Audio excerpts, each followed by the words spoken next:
Okay. Ify, you want to go ahead and just kind of share with us a little bit why we're here?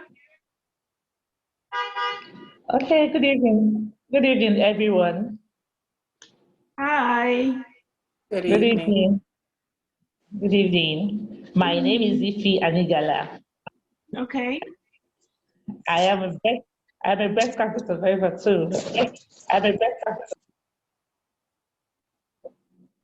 So I started an NGO, and I have a couple of beautiful ladies that work with me. And recently, I noticed that we've been complaining. A lot of us have been complaining. A lot of us have been really complaining. A lot of depression, some complaining, depression and all that. So I wanted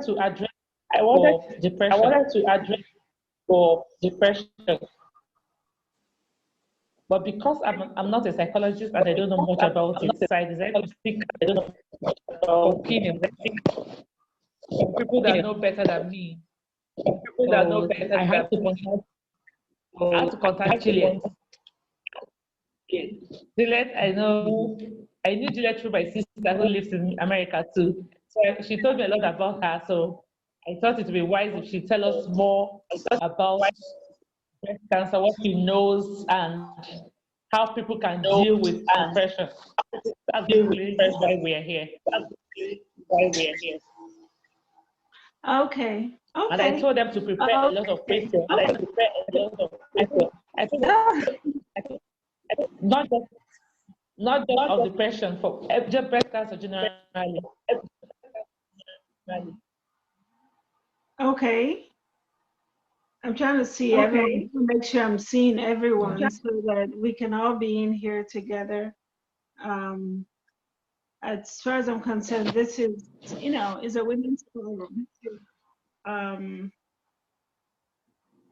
right now, so let me go ahead and just kind of introduce myself. So you don't ask questions of who I am. Like Ify said, I'm a 13-year-old breast cancer survivor. I'm Juliet Agua, first and foremost. I am a mother of two young ladies, two teenagers. So I'm a breast cancer survivor, a 13-year-old breast cancer survivor, and in the works, and as a survivor, what I decided to do in my journey is to be an advocate and as well as pay it forward, be able to work with other women in the community, both in the United States, in Africa, all around the world. So that's basically that's what I do. But today, I guess like Ify had mentioned, we are going to be talking about depression. So Ify, I guess your concern is that a lot of women are addressing or actually have concerns about depression while being diagnosed with breast cancer. Just give me a little clarity so we have an understanding of why we're Okay, okay. I have a lady that she was diagnosed 2 years ago. She okay. was married, and she was married, and her husband left her in the hospital. It was so difficult to go through this battle. She went through a lot. I know we had to visit her. We tried our best. At some point, she was depressed and she passed. So that was a major concern to me. So trying to speak to people one-on-one, I discovered that a lot of us are really, I also had same challenge at some point, but I had to talk to myself and seek advice from people. I came out of it because I had marital issue, I had financial issue, I had a lot of issues. So I discovered that a lot of us go through all this, and at the end of the day, they just pass. Not even they don't die because of the cancer itself. What happens around them, the men they marry, the society, the society, Nigeria how it is. They notice you have such illness, everybody wants to avoid you and all that. So we go through a lot in this part of the world. So that's why I need us to talk about it. I'm not happy because most people I invited are not here. I wanted them to hear. In fact, the reason people I organized this meeting for are not here. Okay. I don't know how we're going to get. I don't know how we're going to get this video so that they can also hear. Well, the great thing, first and foremost, the great thing about this is that this is going to be recorded, and of course, we get to play back and listen. And I'm really happy that you invited me to this forum. And with me today are two other beautiful young ladies that I have had to join me. I have Miss Felicia Kadima, and I have Miss Queen Tane as well. So the things that for me, this is a women's forum. This is where we get to share concerns, where we get to talk about things that we probably struggle with in our different lives. And having one voice, being able to listen to each other, I believe is a key to actually growing out of certain pains that we're in. Does that make sense? Absolutely. Okay. So you mentioned that you had a friend that she passed on? Yeah. Okay, I'm sorry to hear that. It's never a good news to hear about someone who has died due to diagnosis of breast cancer. Cancer is never a good news. Cancer is never a good name at all. But I will speak to the fact that I'm a cancer survivor. Before being a cancer survivor, I'm a woman.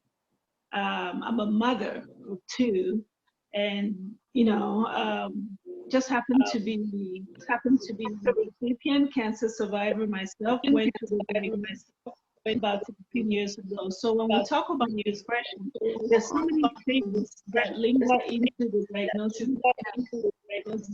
So a lot of us, when you hear the word cancer, it's depressing as it is, right? Yeah.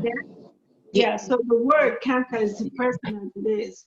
And, having to go through the treatment phase, you're thinking about, for those that are married, you're thinking about your marriage, you're thinking about your children. There's so many things that are, in this whole package. It doesn't make you happy. So what do I say? If you listen to the videos, my talk on self-love and growth, first and foremost, a human being, it takes a lot of spiritual strength, to get you to a place of stability. Please, by all means, I'd like women to kind of chime in on this because it's women to practice in this. Okay? So my question is your friend, mother, your friend, and is she here? How's the welfare? How's the welfare?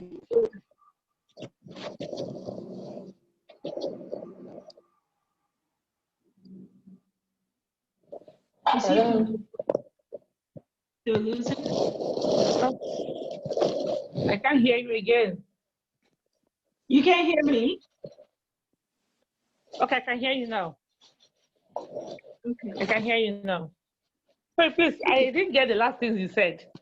No, I asked if your friend that passed on, is she a mother? Or just that she's a mother. I think she was a mother. She was a mother of one. She was not like she's really my friend. I met her one of the days I visited the hospital. So I started following her up. Not like she's really my friend, but I know she was a mother of one. She was married, yes. But she was abandoned in the hospital. Okay.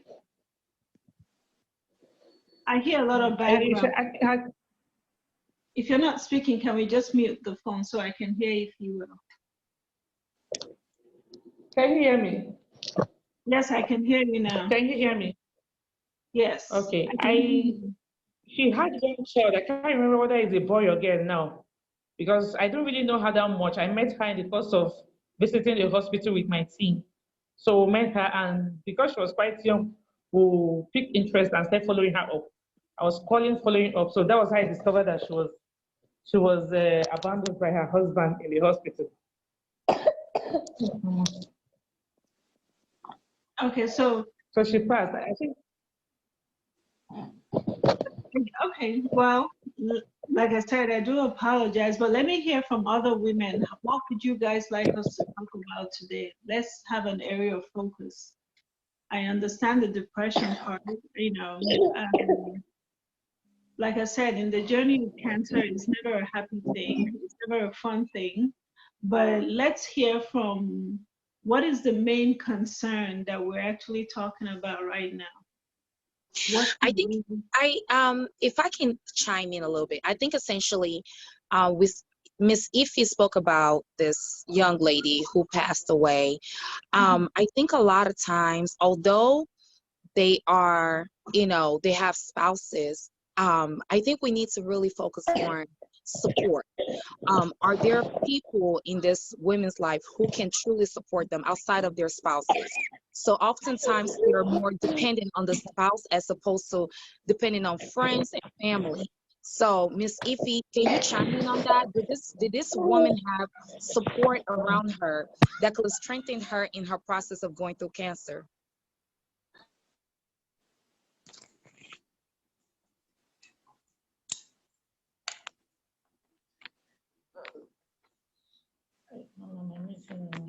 We're moving around a lot. There's a lot of movement, and it's kind of distracting.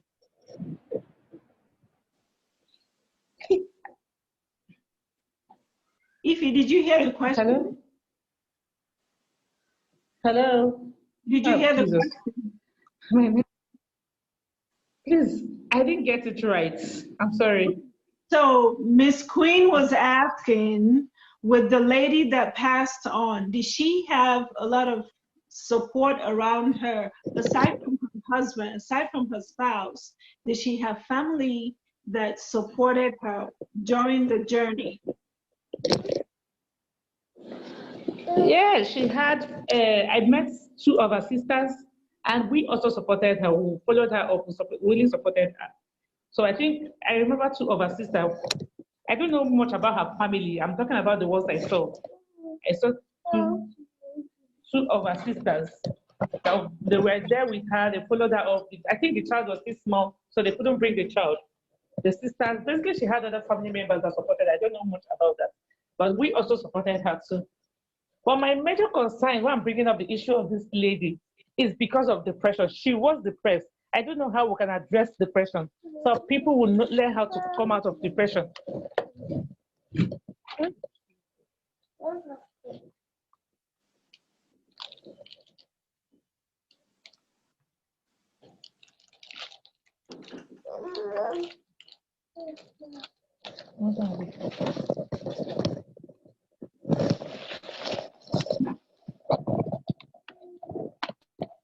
Hello. So, Hello. well, let me see. I hear a lot of echo.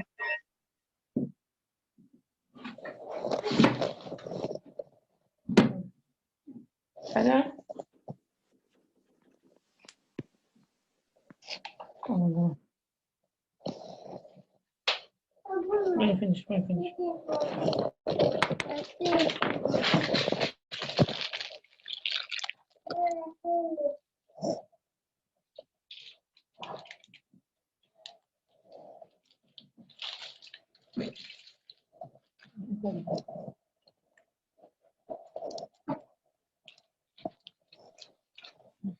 Hey, Juliet, can I say something? Yes, I hear, sorry, I hear a lot of echo. Yeah, Felicia, go ahead. Okay, I was going to say, just to kind of move this conversation along, since we're being recorded, I think that we probably just have to go ahead and speak. Maybe mute everyone, and then I can speak, and then when somebody needs to talk, you can unmute them.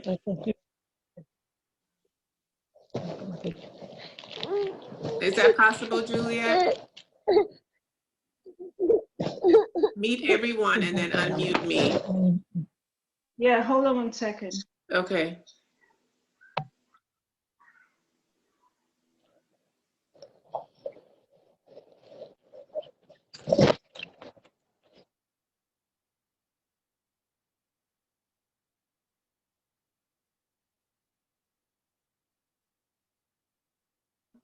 Okay, so it sounds like Miss Iffy talked about a particular woman that she met who was abandoned at the hospital, and she was suffering from depression. So one of the things, let me introduce myself. My name is Felicia Kadima. I am originally from the Democratic Republic of Congo, and I'm joining Juliet on this topic because I think the topic of depression is so important for us. Depression is something that happens to you when you have an illness, but depression can happen to you in so many different situations. So what I want you all to walk away with today is not thinking that, oh, I'm just depressed because this has happened to me. I'm so depressed. Depression can come in so many different situations. I've been in situations where I've had friends who had everything, a big house, a husband, no illness, nothing, closet full of everything, but they were in depression. There's different aspects of depression. There's clinical depression, where there's a chemical imbalance in your brain. There's I'm not sure what the medical terms are, but there's a type of depression that is a result of something that has happened to you. So one thing that I want to share, that when you yourself, because we're all, as people, as human beings, as long as we are living on this earth, at some point in your life, you're going to be dealing with depression. Sometimes we don't know when we're going through a depression, but other people can see it, okay? So one of the things that Queen mentioned about support, the first thing that I want to say is, one thing, if you notice that you're where you're depressed, one of the first thing that you want to do is, and if you are aware of it, if somebody even asks you, am I depressed? One of the things that you have to do is you have to acknowledge, you know what, I'm feeling down. You have to acknowledge that you are in a depression, you're feeling down. And most people may not even know that they're in a depression. But one of the things that I want to share with you all is, as women, it is very important to be not attached, but aware of our feelings. If you're feeling down, I'm feeling down today. What's going on? Find somebody that's close to you that you can confide in, a family member, a good friend, someone in your church that you can say, hey, I'm feeling down, so that you can get that out. Because sometimes the first step to addressing any problem is first identifying the problem. I'm not feeling down. I'm feeling down. Okay, acknowledging it, putting it out there, because based on my experience, when you identify the problem, the solution will come, because you're putting it out there in the universe that, you know what, there's a problem here. Anytime there's a problem, there has to be a solution. So going back to when we are facing a major illness and we are going to depression, one of the things that Queen talked about is support is so important. And a lot of times as women, when we lose that support from our husbands, that is even more devastating because of the covenant vows that we took. That's why you have to find other support systems. If you have children, if you have family members, live for them. Try to live for them and not focus so much on this area. I'll pause right there and I'll let somebody else speak. Okay, let me chime in a little bit. Can you guys hear me? Can you all hear me? Okay, so let me start by saying that as a breast cancer recipient, and also not just a breast cancer recipient, as an African woman, I would like to say I understand, this is in addition to what Felicia and Queen have said. I understand the culture that surrounds us in Nigeria or other parts of Africa. because you're not just dealing with your spouse, you're dealing with the people around you, and you're also dealing with people that probably don't even understand the dynamics, the diagnosis of breast cancer or any form of cancer. So you feel really stuck. And I say it because I am a survivor. And when you're going through the diagnosis of cancer, it's really hard to open up to someone who has never been diagnosed before. Am I right? Does that make sense? Mm-hmm. Because you feel like nobody understands you. You feel like they're never going to understand where you're coming from, right? Yeah. Okay. So the truth about it is, one, you're going to deal with anger. You're going to deal with denial. You're going to deal with a lot of hurt because you're being diagnosed. One. Two, you feel like, you're angry with God because you feel like for some reason you've done something wrong in your life that must have brought this pain to you. Then you have children and you're asking yourself, what am I supposed to do? Then you are married to a spouse who probably doesn't understand what you're going through or doesn't understand the whole umbrella of cancer. So the frustration is there. I say it because we're in it. I was in it. What do you do first? You have to, first of all, acknowledge, like Felicia said, acknowledge that pain. And one, if there's a network of women in your area, like what you guys are doing right now, I really applaud it because you have a network of women coming together, having a conversation. And that's the only reason why we're here today, right? Right? Am I right? Okay. So that acknowledgement, having that network of women and being able to, this, first of all, you shouldn't be ashamed that you were diagnosed with breast cancer or any form of cancer. I say because I'm a woman, I had breast cancer. A lot of times we go through that shame of not trying to show your body, of not trying to let people talk to you about what you're going through. Do you understand? So the truth of it is, when I was diagnosed, I went through my pain. I had to acknowledge that pain that I went through. And the beautiful thing about it is that you're standing here today. You're a survivor. You're talking to me. I'm talking to you. That gives you an edge. You've been through that journey of basically standing in front of death's door, but you're back. That's one form of survivorship, and you have to be strong. People are going to look at you because you were diagnosed and that you don't have a purpose in the community, but you have a voice. Why? Because you're a survivor, because you're here. So you have a voice. It's nothing to be ashamed of. Because you had breast cancer does not make you shy away from people. That scar that you have is a story. It's a story that empowers you to help your children if you have one. Talk to them about the journey. There's a reason why you're here. There's a reason why you're going through this process. It's nothing to be ashamed of.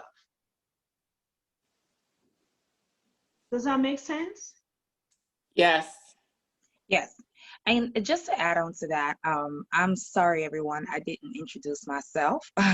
My name is Queen Tane. I am a nurse. I've been a nurse for about 15 years now. So I have actually seen and witnessed it and treated patients who had cancer, some of which passed away, unfortunately, and some of which are survivors today. One of the things that I know, being from this part of the world, which is America, oftentimes we target the issue. We really try to have a lot of, there's a lot of psychological help that goes on in the hospital system where we, involve all teams, psychologists, we involve psychotherapists, clinicians that are like focused on mental health issues. However, I don't know if that also takes place in Nigeria. One of the things, and also to add on to that, I am a Nigerian, so I do have a little bit of background as far as my culture is concerned.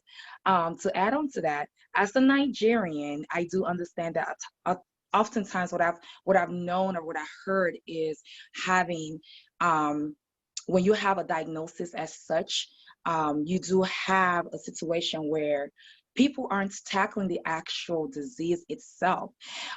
They make it, I hate to add to this, but they make it more diabolical than anything else. So when a young woman is diagnosed with cancer, any form of cancer, as opposed to tackling the issue, they make it diabolical, and that extends that cells to spread to where it's uncontrollable. So before we even move on to the depression aspect of it, let's start really accepting the diagnosis first. If we're able to accept the diagnosis, then we can immediately go into treatment.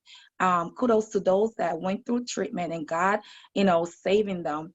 But a lot of this issue is so deep, and I know Ify can add on to that, and Juliet can also add on to that. Fortunately for Juliet, when she got diagnosed, she was in the United States.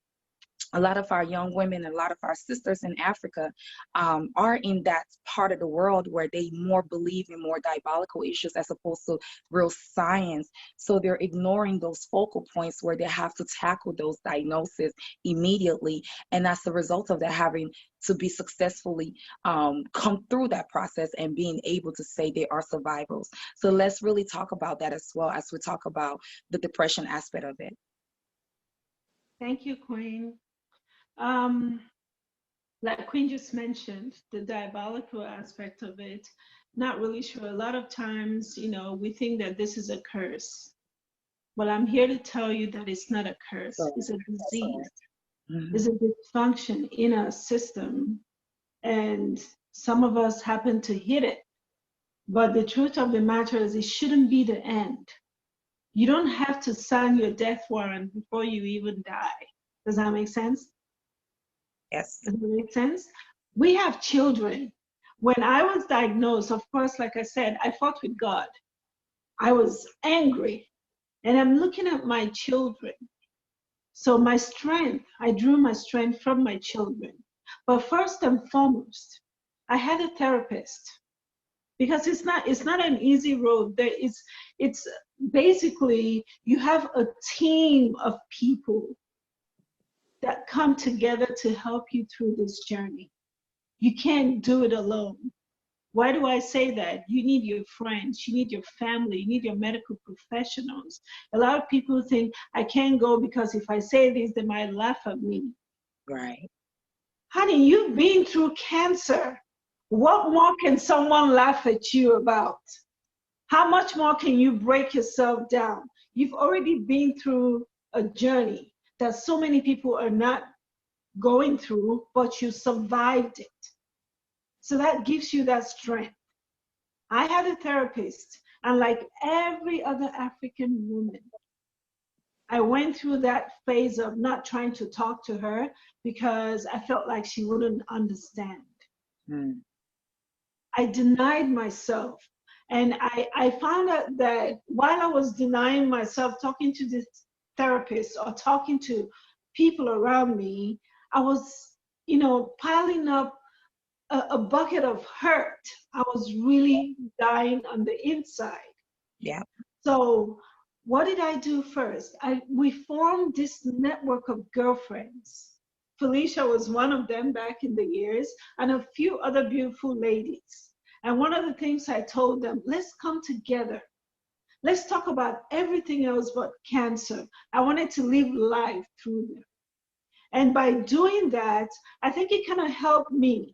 It strengthened me to go back to my therapist. And I opened up. I was able to express those hurts, those things I felt I was struggling with. And, And for women in Nigeria that are going through this, I was born in Nigeria.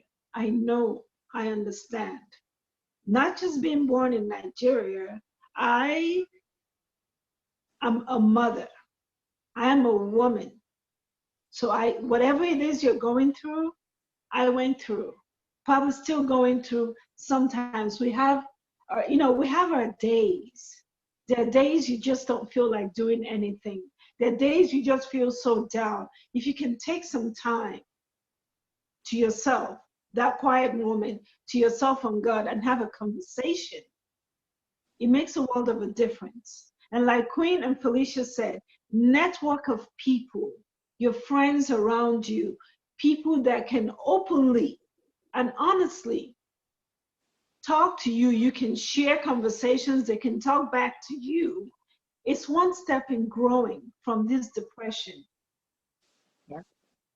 Because depression, it comes in various ways. It's not just the fact that you were diagnosed, of course. And then somebody mentioned the husband was never there for her. Of course, it's a painful thing. This is a partner that you expect to be there for you. And that one person you have that close connection is not there. Yes, it's depressing. Mm-hmm. So having a network, an outlet where you can trust a group of people, 2 people, 1 person, and you can talk about it, makes a world of a difference.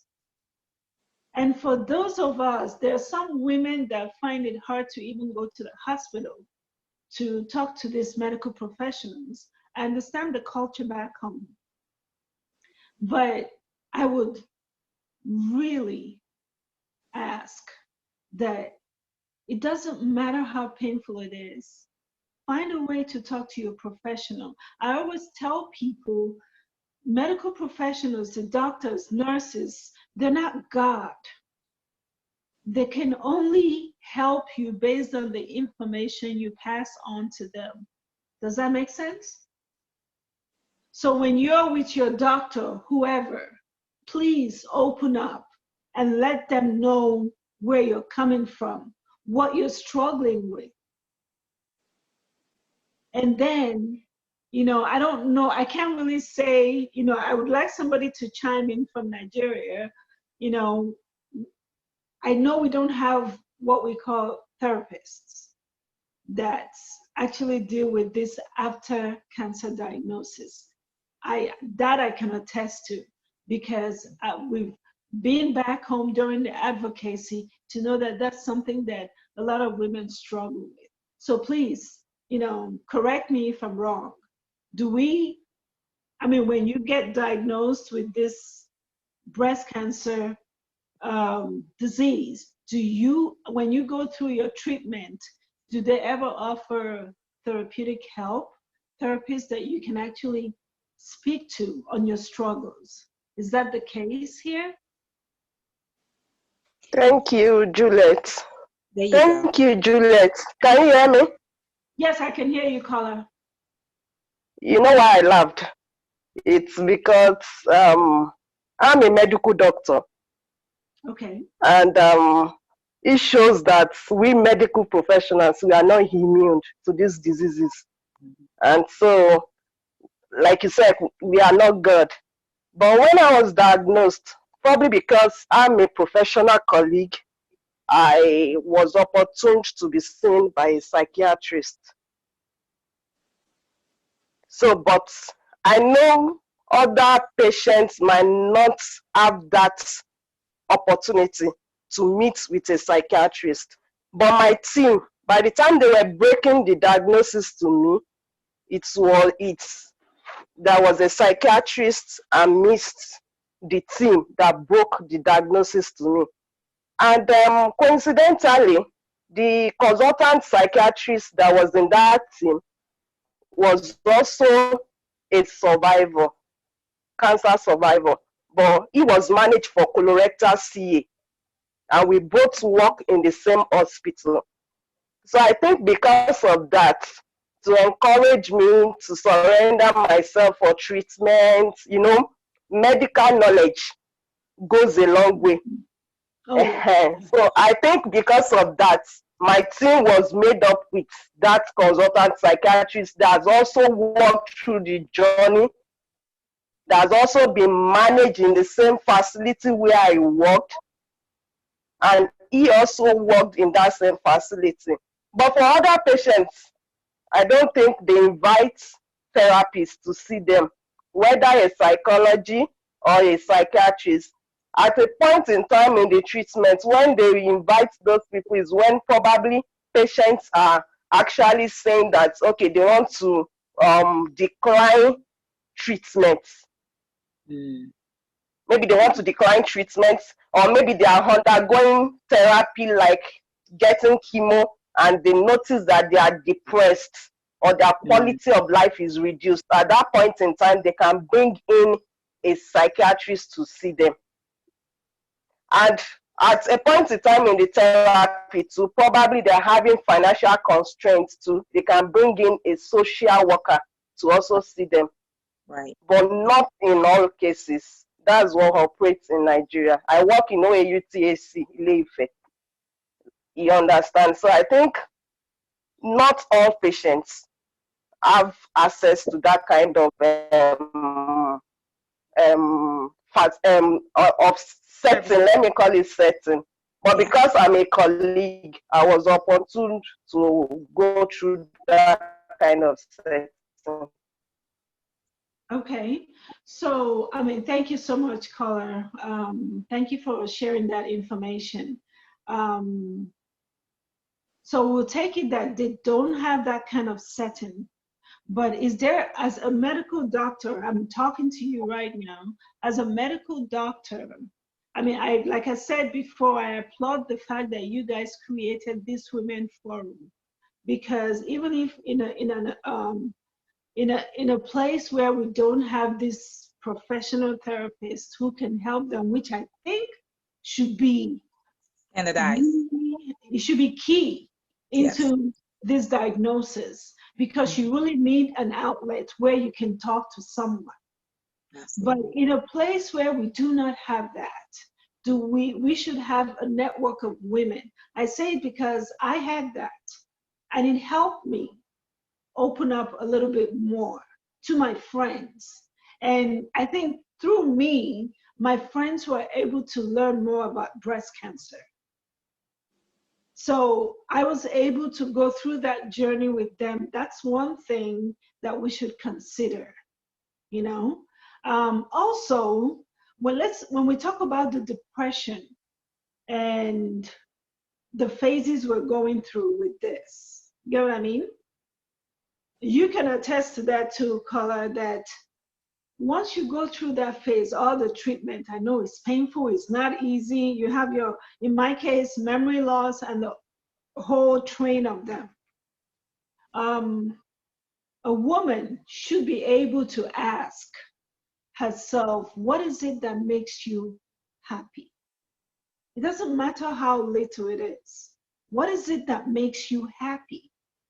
Where is that place that you can go to away from everybody else and just kind of be in tune with yourself? Is that something that the women on this forum today, have we ever tried to do that? Let's just start with that first.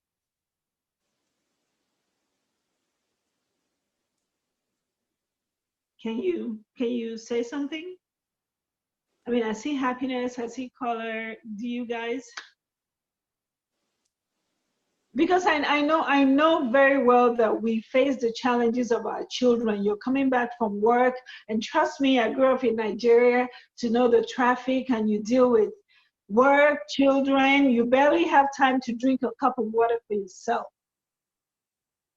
But the truth is, you have to make that time. We don't have it, but you have to make it. You know why? When you have children, they depend on you. If you fall apart, you die, God forbid, what's going to happen to them? You're a source of strength for them. You know, and I'm not saying this to discourage anyone at all, But as a woman, the fact that you're married, the fact that you have a family does not stop you from taking care of you. The journey we're going through as cancer recipients is hard enough. I see women that talk about, oh, I'm going through a surgery tomorrow, I'm going through this treatment, but they spend so much time trying to clean up the whole house, get everybody together before you start thinking of the treatment you have to go in tomorrow. Guess what? If anything happens to you, whatever it is you were cleaning and setting up is still going to be there. What am I trying to say? Make time for you. You can set things aside and say, you know what? I'm feeling tired, I'm feeling down today. Let me take this time to myself, whether it be 15, 20, 30 minutes. Let's start with building our inner self first. And that is by taking time to love you, to care for you before you even know how to care for other people. You can't give what you don't have. Does that make sense? So you have to learn to love you. You can't give love if you don't know what love is. You can't care for those children if you can't even feel cared for. It's like your kids come around you, you feel like they're strangers, they're bothering you, they're disturbing you, but they're innocent souls that need you to care for them. But because you don't have it, you can't give it. Does that make sense? So when we come into that place of work, whatever it is we do, working in the market, in the hospital, wherever it is, you need a little bit of a few minutes to yourself, to draw into yourself, need that me time. Then for those of us that are still currently going through this diagnosis, this treatment, and all the, the traffic of cancer, whatever it is that it brings into, the stress it brings into our lives, you have to make time for you. You have to make time to love you, to care for you before you can think about healing, because healing starts from within.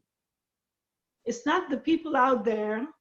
It's not that person, it's not my mother, it's not my sister. It starts from within. And that's starting to accept that, yes, I have this diagnosis, I have this disease. I'm going to try to get through it. Because a lot of times we women lose hope, or even men that go through the diagnosis of breast cancer, you lose hope when you don't feel like there are people around you that remember you.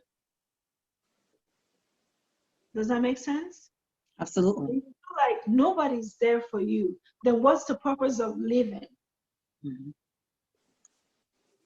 Like in my advocacy, if you even tell a cancer patient, someone going through this diagnosis, that I see you. For me, my doctor coming into my room and saying, hi, Juliet, I was happy. Why? Because he knew my name. Mm-hmm. It goes a long way. So I tell women today, tomorrow, start learning to love yourself. Start from you. Because if you're able to love yourself, you can love that child. They need you. And that's the reason why you're standing. If you can't even think of anything else that makes you want to live, look at those children. Can I add something, Juliet? Sure. You mentioned a couple of times loving yourself. I want to just share what loving yourself means and looks like. So loving yourself can be so many different things. To me, it is closing your ears to what everyone's opinion is about your diagnosis. Very true. Yep. Closing your ears to what they have to say about how you got the disease, why you got the disease, so forth and so forth. Okay? And only listening to what your doctors have to say to you. If whatever somebody is telling you isn't encouraging you, close your ears to it. Loving yourself is also when you're tired, you rest. Loving yourself is when someone says, you know what, I prepared some food for you, I'm bringing it to you. That's loving yourself because you are allowing yourself to be nurtured and taken care of.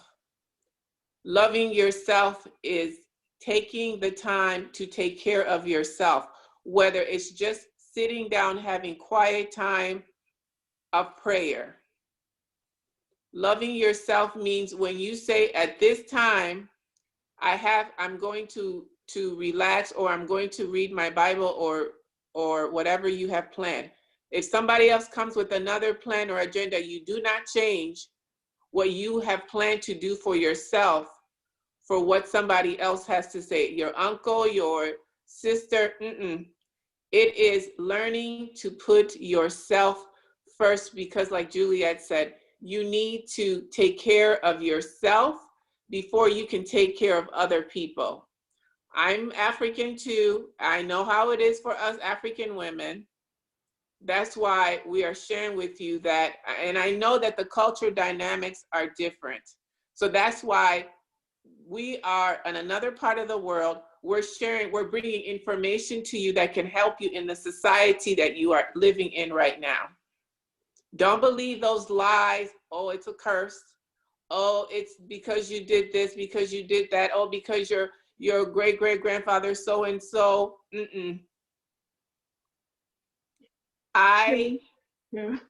Yeah.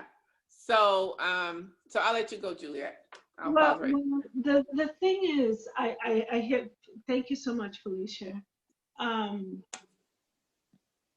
In the culture that we're from, I'm not going to so much say, these are lies. These are probably as much as they know. You're in it, the cancer recipient. Mm-hmm.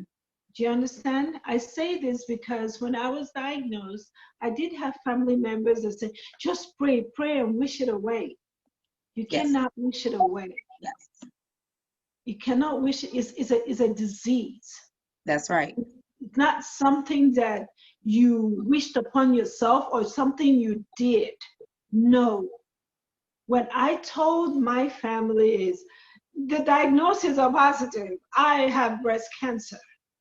So now I have to trust my oncologist. Yeah. I have to go with my treatment regimen that the oncologist has put out for me. What I need you guys to do as family members is be there for me. I want to turn around and I see my family around me. And you have to also understand that when you're going through this disease, as much as your family is trying to tell you, do this or do that, or pray about this, fast 1 month, and the miracle will come. Your doctors, that's the miracle from God. God works in mysterious ways. So your medical professionals are the angels that you need to open up to so they know how to help you. That's right. And you get it, we don't have this therapist back home where you can go and air it out. But you know what? We're human beings. We have come to that understanding that, okay, if there's no road here, especially if you're African or Nigerian, we always find a way. And what's that way? Creating your network of friends and family that you guys can come once a week. Felicia here can attest to that. Sometimes I go to my friend Queen. There are times you go through that period, and I would call my girlfriends. I don't have to see my therapist all the time, but I can call my girlfriends and say, I'm feeling this way, I'm feeling that way. And because we're able to open up to each other, you get a different perspective, a different view of that particular thing you're struggling with. Mhm. But my message to a lot of cancer women, just because you've been diagnosed with breast cancer, it's not a death sentence. I was diagnosed with stage 3C, almost a stage 4. I'm sitting here today. I'm 13 years a survivor. So you shouldn't build your coffin before your death. There's so much more. There's a reason why you're going through this journey. There's a reason why you're a survivor up until that last drop of life. You gotta fight. How do you fight? You create your network of friends. You create people that, an outlet. If you need time alone, you need time alone, sweetheart. Get that time for you. Get it for you, because once, even if it's for 15 minutes, because I'm not going to say for African women, there's so much that we have to deal with. I'm not going to tell you, take 1 hour to yourself. No, sometimes 10, 15 minutes just to yourself can get you back to just being able to gradually deal with things that you're dealing with. Does that make sense? And I believe Felicia mentioned this as well. Felicia spoke on, finding something you love to do. A lot of us, we have hobbies. If we can just focus on our hobbies and just let that be your distraction when you're going through this process, I think also that would be another avenue that you can use in the healing process. Just any type of hobby, if it's singing, if it's reading, if it's just having a me time where you're just in your own solitude and that's your hobby. Particularly me, my hobby is just being in my own solitude. I mean, that's one of my several hobbies. But just being in that space where you just have mental peace. That mental peace now goes from mentally to your body and into your internal system. It rejuvenates the cells. Just from the health, we have Dr. Kola on the phone. Just that peace, as it really adds onto it from the health purpose. So finding a hobby that just gives you internal joy, which as a result gives you peace, is really important in this process.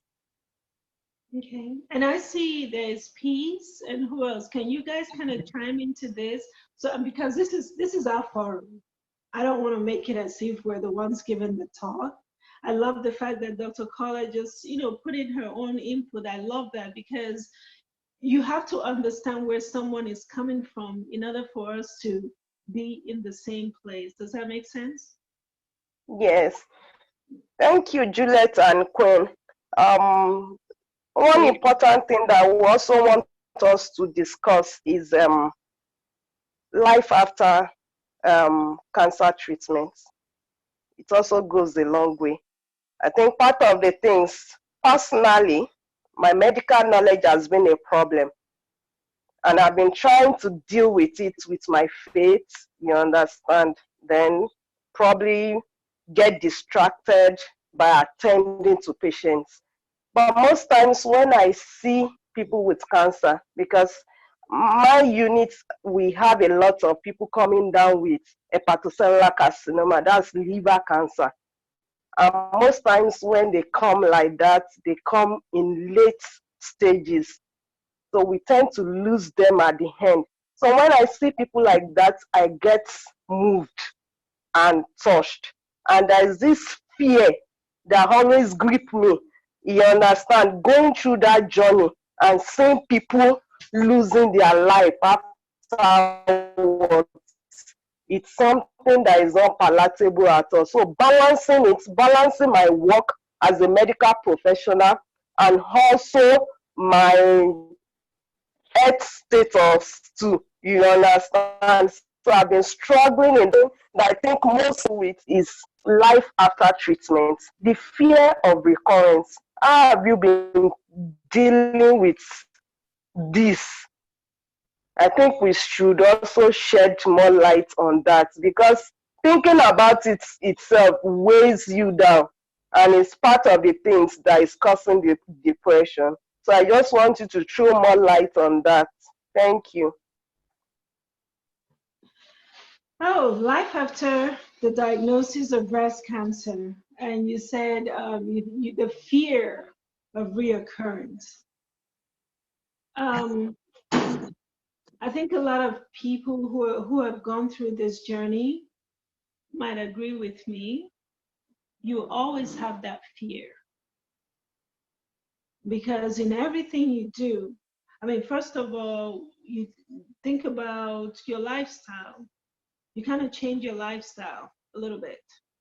Do you understand? For me, my lifestyle, eating habits, a whole lot has, I mean, completely changed. Do I always have that fear? Yes, I'm human. So if you feel any kind of pinch, it's scary. You start wondering, has it moved to my hands? Has it done this? That's part of being human. Am I right? It's part of being human. You're scared of any little thing. And that's why you get in close connection with your doctors. You know, for me, if I feel anything that's kind of scary that I don't understand, I have to talk to my doctor about it. Maybe he or she can explain to me more. Okay, that aside, life after breast cancer is a journey. It's a journey. I say it's a journey because you have to, like I said before, self-love. So my question to you, what do you do? What is it that makes you happy? Dr. Carla, tell me, what is it that makes you happy? Well, my job, saving life makes me happy. So even all throughout treatment, I was going to work. I was working. Exactly. So when I get to work, when I attend to patients, when I save life, I get distracted. So when I come back, I just sleep. So it makes me happy. Then probably spending time with my family too. I think Right. those two things. Then also serving God. I've been living a triangular life: work, family, church. Work, family, church. I think those are the things that I enjoy doing. Okay. So, and thank you for sharing that with me. You enjoy what you do as a doctor. And I can tell you, open the forum because you guys are already in the forum. Now, can we figure out, because you enjoy what you do as a doctor, can we find a channel where you can share more of what you do as a medical doctor to get these people in the community to speak up? How can we come together? Because it's something of passion to you.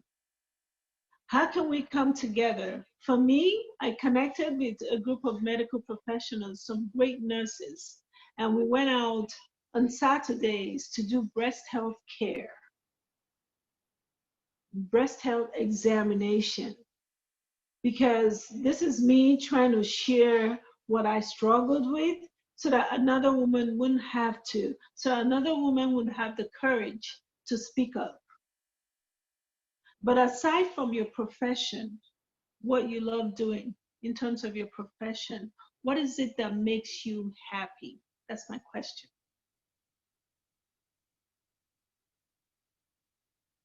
Because a lot of times when I've been in this forum, a lot of women don't want to speak because it's something you don't, I don't want my husband to hear that. But you know what? You're human.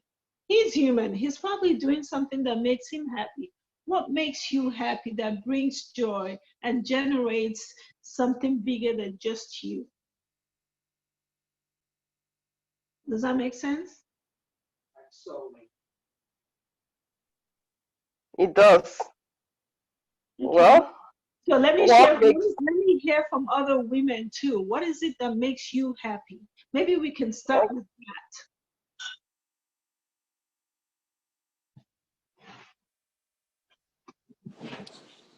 Hello.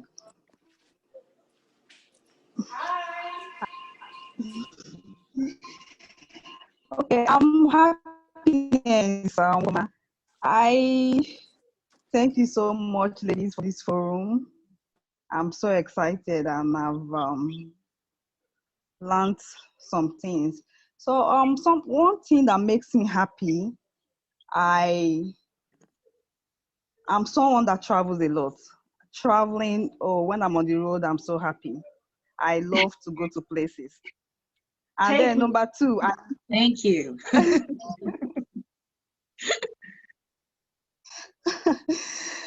so that is one thing that makes me happy a lot. When I'm on the road, looking the trees, the vehicle is just moving. Oh, I'm so excited. So that is one thing that makes me happy. Thank you. So what do you do? What do you do? Happiness. What do you do?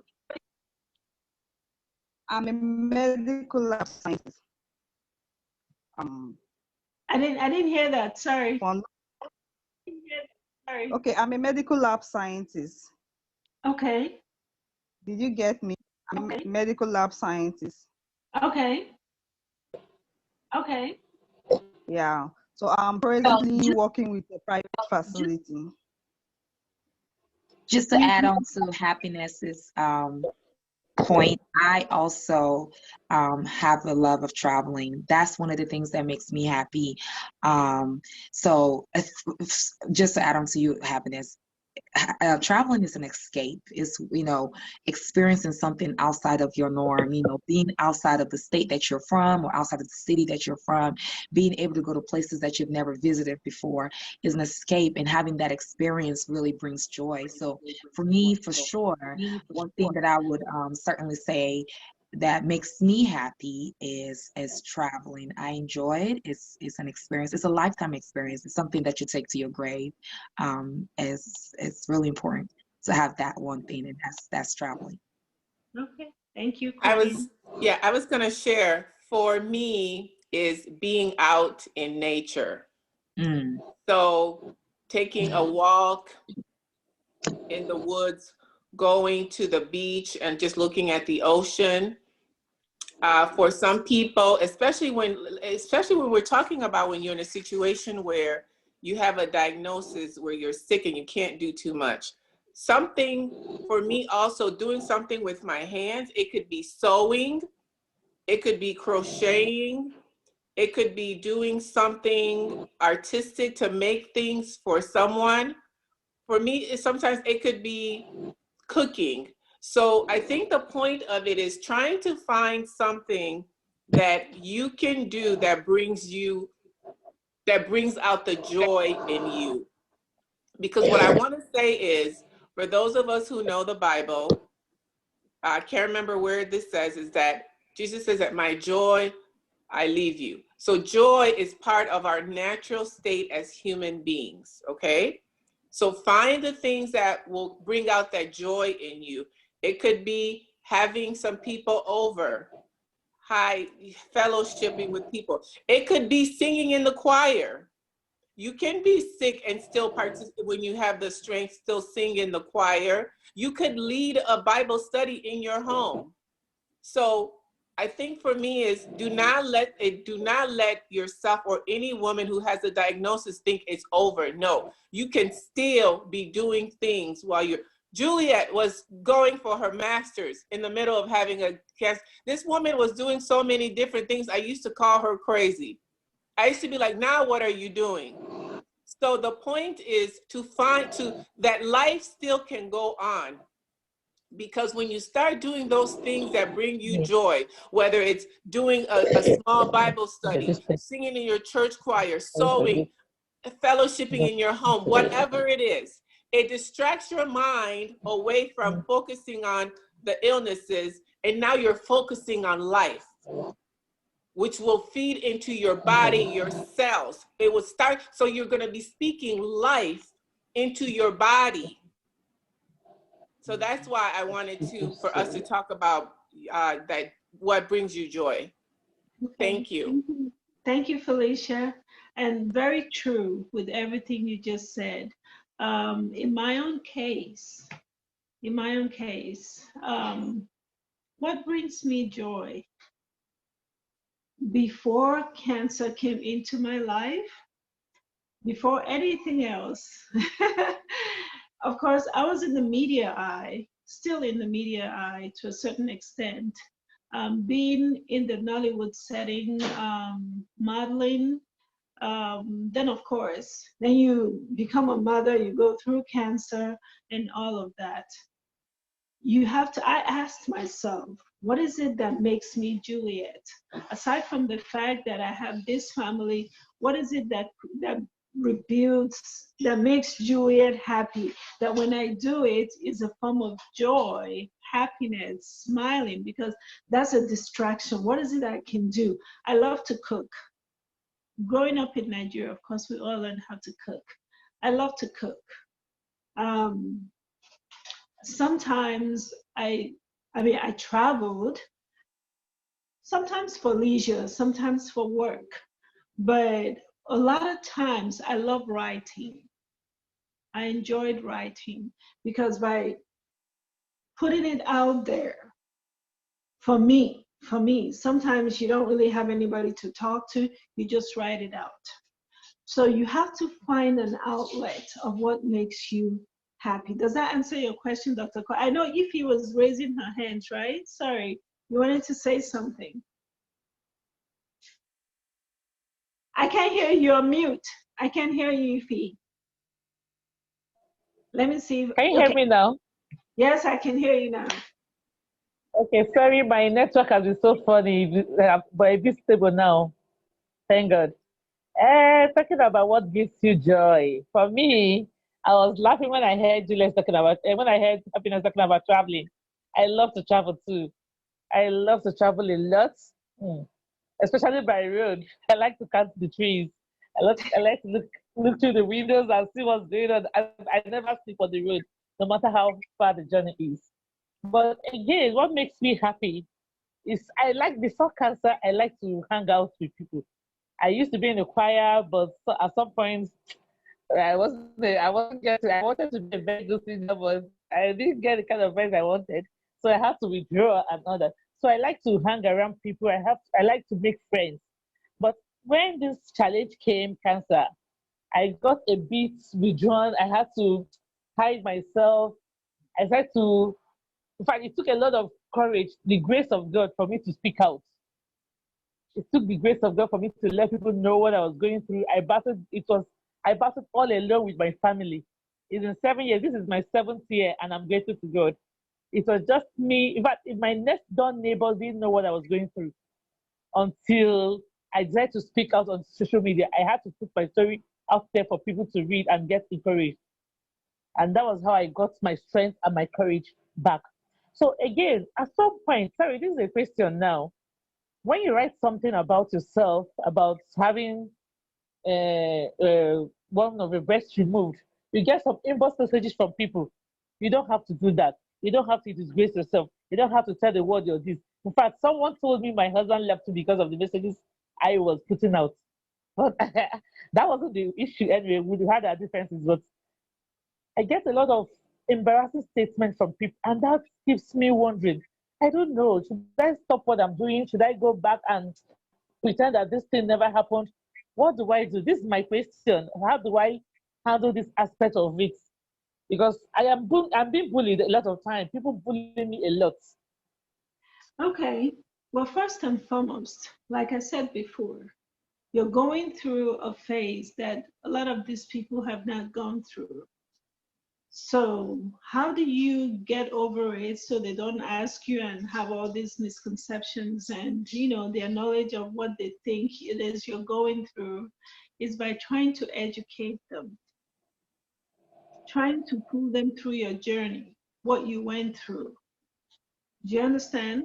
And then again, you also have to understand that whatever smells like negativity that is not positive around you, as much as you're going through what you're going through, you need to push it away from you. Because sometimes diagnosis of breast cancer or any kind of cancer could be part of stress. So you need to eliminate anything that smells like stress around you. You're already going through it as it's, you don't need an additional one onto yourself. And so if people make assumptions, let me tell you a story. When I was going through, after my treatment of cancer, and I started, I became a voice, speaking engagement, talking to women about my diagnosis. There were some women that would get up and say, please, I don't want to listen to this before you infect me with this. I smile. I really can't help those people to think the way they're thinking. But my journey was to pass the message, to help another woman, to be able to use my voice, because there's a reason why you're back. There's a reason why you have a second chance. Remember that. Yeah. Yes. Having a second chance, you have to pay it forward. And that is by educating people who do not have the knowledge of what it is you went through. What I went through my memory loss. I have two wonderful teenagers, but at the time they were 3 and 1. So I went through that pain, and times you want to shy away. But the thing is that you're here today. You're here. Even if it's your network, sometimes when you guys have your network meeting, please put on music and dance away if you have to eliminate whatever stress you're going through at the time. Does that make sense? Yeah. Because you cannot change the world from what they, their mindset. You can't. All you can do is educate. All you can do is try to show people where you're at right now. But you can't force someone to like you. You can't force someone to think different about you. And you have a partner that doesn't understand where you're going, and if you can explain the journey, because sometimes our partners, our family members don't understand what the struggles we're going through, internally. Yes. Yes, because when something happened in my family. Mm-hmm. Hello? Yes. Something happened in my family. At some point, my family were divided, as in, we were all fighting each other because of me. After my battle, when I tried to start my NGO, I wrote my story. The story went viral, and everybody in my family, but they decided, like, which one will I use? They disowned me for that story I put up on social media. For them, I was disgracing the family. But to me, as I thought I was trying to help another woman, which I succeeded because I got a lot of positive response. That's hello, can you hear me? Yes.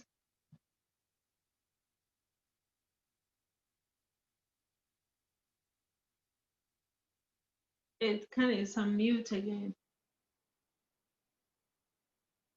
It's on mute, Ify. I can hear you. Can you hear me? I can hear you now. Okay. I don't know if you got it. The last thing I said, something happened in my family after my battle when I tried to launch my NGO, and I started to put up a story on social media that went viral. So that story broke my family, as in, we were divided. I had just I have a large family. My mom gave birth to 10 children. But that story was almost destroyed my family. To some of them, I disgraced them. After the battle, they were trying to hide hide it from people. They didn't want people to know what I went through. In fact, to some of them, nobody in my family, the lineage, I've ever had such issue. They don't know where I got it from, and they are trying to deal with that. And I'm also coming up to social media to tell the world this is what I went through. To them, it was a disgrace, and they tried to stay apart for almost 2 years. I was just on my own. No sibling, no sister, no sibling. In fact, everybody stayed away from me. It was the worst year of my life. But somehow God consoled me. I took in that same year. My pregnancy came, and the pregnancy came as at the time the doctor said I might not be able to have a child. And to them, I don't know, but in the midst of the battle, in the midst of the struggle and everything, pregnancy came in. So that was, to me, I don't know if I tell my mom, maybe because of the message I put out, God decided to console me with the pregnancy, because I was already dealing with the fact that I might not be able to have a child. So it took me almost a year to talk to my siblings. But today, my sisters are working with me. I am here in Lagos, and if I have someone to visit in Port Harcourt, my sisters are the first to come out. Hey, I want to go, I want to go. And I'm like, wow, these are the people that almost killed me. Well, They almost killed me because of. the truth is that they did not understand.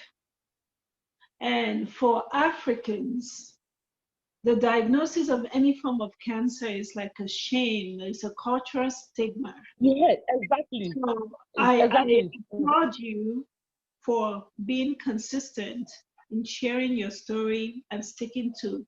Because at the end of the day, it's not about your family, it's about you. And it's about you going through that journey, it's about you healing. And speaking up about it is the first stage of healing. You have to talk about it. That means you're aware. And so you can share, you can help every other person out there.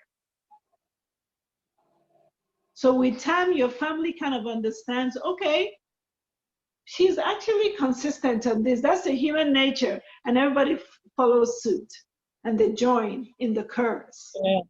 Does that make sense? Yeah. Yeah. So having a voice, learning to love yourself, and learning to love yourself goes a long way. And that's by listening to yourself. You start to grow, you change a lot of things about you. So many changes. Your habits, things that if before cancer you were used to lifting a building or whatever, you need to slow down and take time for yourself. Make time to hang out with friends that are of the same thinking thoughts just like you, and talk about, like the forum you have, you guys share ideas, share knowledge, not necessarily coming together to bicker and get more angry about who is not talking to you and who is talking to you.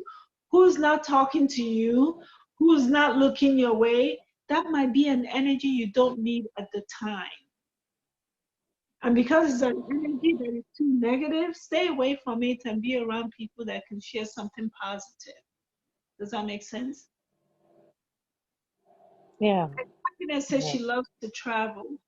I mean, with precaution, right? Please, I hope with precaution, because the roads in Nigeria are funny. So you can do you, whatever makes you happy, to keep you away from that negative, that stress or negativity helps a lot. I don't know if I'm making sense. Does that make sense? Yes, yes, exactly. I mean, after 13 years, I have my kids are teenagers now. I share time with them. I enjoy cooking, so I can cook and have them be in the kitchen and we talk about stuff. I hang out with them. I clown around with them. I travel a lot. So there's so much. There's so much. I guess the point that I'm trying to make, along with what Felicia and Queen had brought up, is you have to learn to love yourself. Do you, what makes you happy? Everybody else follows suit when they see that you're consistent in your thoughts, in your ideas, in the things that you're doing that makes you happy. But one of the biggest things I tell any cancer recipient is learn to pay it forward. I urge, and I always tell people, for whatever it is, make out time to hug the other woman, the other man, whoever that is going through this struggle, because we're in this together. It's a journey. We're in it together. Sometimes I find happiness in advocating. I find happiness in having to sit down with another woman. There are times where I see women that are going into surgery and they approach me and say, I'd like you to come with me. I find joy in it. I go with them, I hold their hands and I tell them, I'll be the first face you see when you come out of surgery. So I'm sitting there because I'm making out that time Why? Because somebody needs hope in order for them to get through this journey. And we can do it for each other. And it's not just about breast cancer alone. In anything that any other woman is going through, let's just form the habit of not trying to drag them down even more because they're already going through something. Let's find a way to uplift each other, because the world is crazy as it is. We don't need extra. Does that make sense? Yeah. Yeah. I mean, that's just life as it is. Did you want to say something, Happiness? Was someone saying something?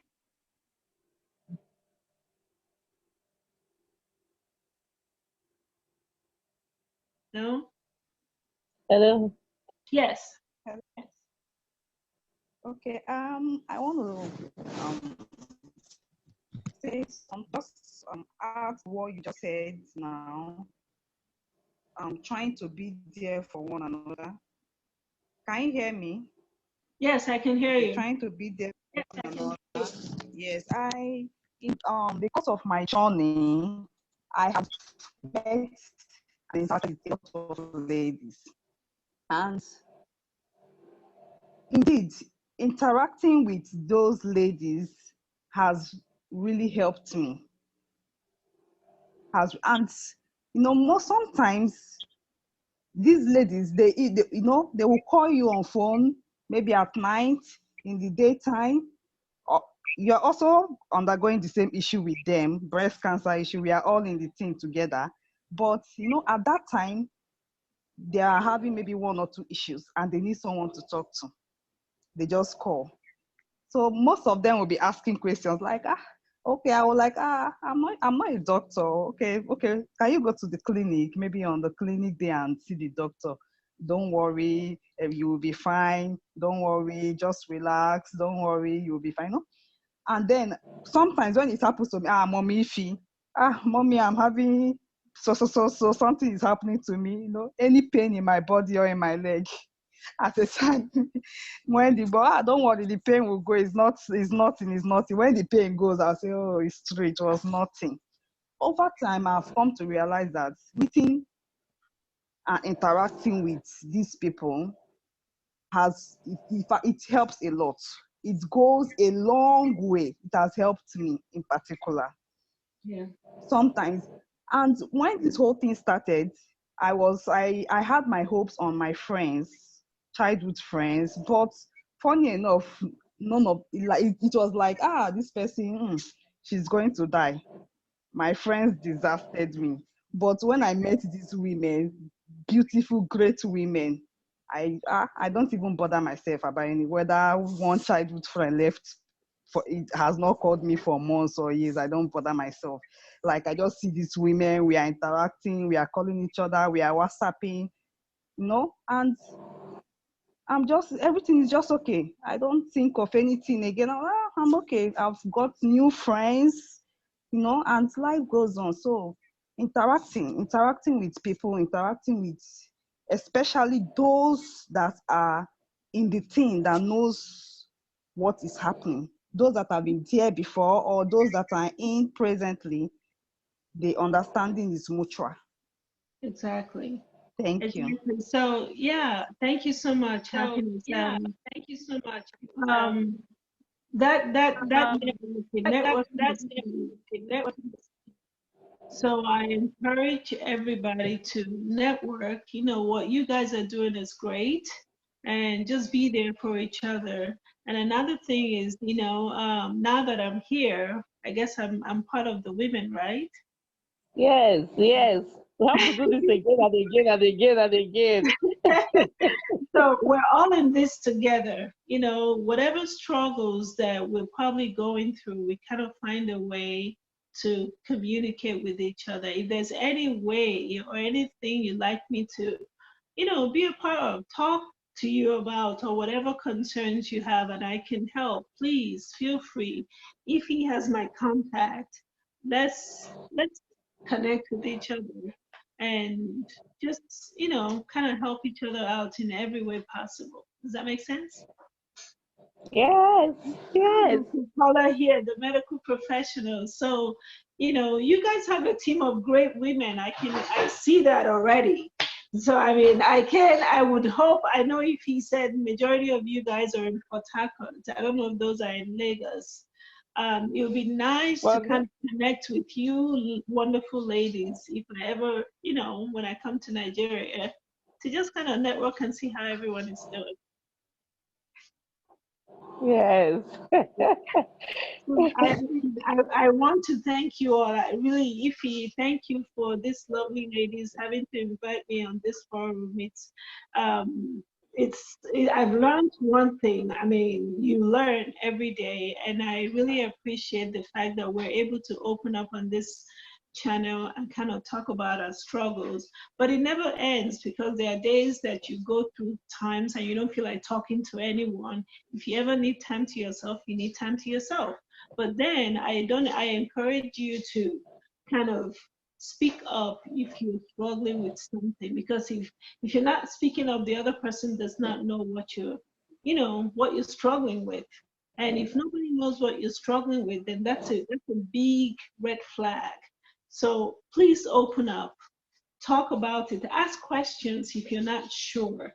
You know, this is something that, you know, the ladies that were on this forum, Queen and Felicia had mentioned, we're all in this together. First and foremost, we're women. So we all know what we go through. As women, as mothers, we have our struggles. So let's open up, and I'm here. If, you know, reach out to me if you have questions and concerns. And I think this is a great forum, but I don't want anybody to beat themselves down. When you've already been through the journey of cancer, I don't think there's anything else that's tougher than that. Does that make sense? Okay. Yeah. Yeah. Thank you so much. I really enjoyed this. And please, if you share my contact, that would be nice to connect with you women. I mean, I love to see things like this because it's great. Okay. All right. So is there anything else that we can talk about? Because we can talk outside of this forum, where now that I'm here, I'm part of you women, I'm part of you guys. We're all in this together. So let's get this journey going, and I hope to visit Dr. Collar. Where are you, Port Harcourt or Lagos? No, I'm in Osun State.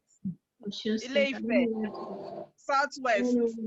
But anyway, if I come to Nigeria, it's Nigeria. Not far from Lagos anyway. It's like 2 hours drive to Lagos. Okay, Miss Happiness, where are you, Port Harcourt?